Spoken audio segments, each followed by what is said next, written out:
Related with not SAP but with Outlook. I found it very important, and that's why I wanted to share.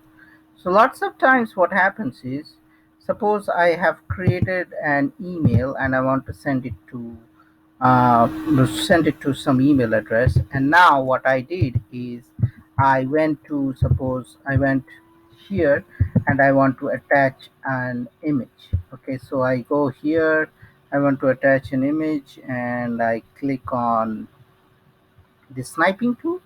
Okay, and here I put the sniping tool and I just put this one. Okay, and here once I put this and I click here and I try to paste, I cannot paste.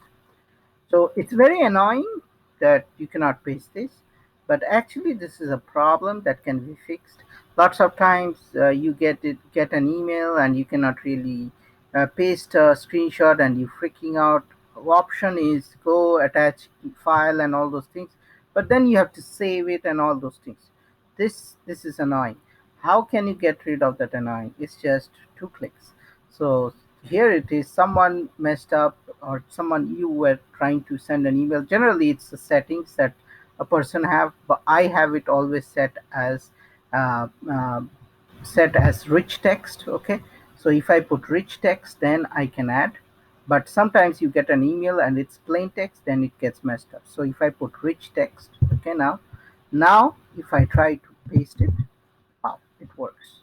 This is my 2 minutes thing that is not related with SAP but is related with Outlook, that will save you a lot of time. And if you're working in a company, you will be using Outlook and you might have the same problem. So this is very important, and I thought it was relevant to create a video for this and help you out. And again, it was not related with SAP, but hey, I use Outlook to send email that is related with SAP stuff. So that's why I was thought it would be good. So stay tuned to my channel and happy SAP learning, and have a great day.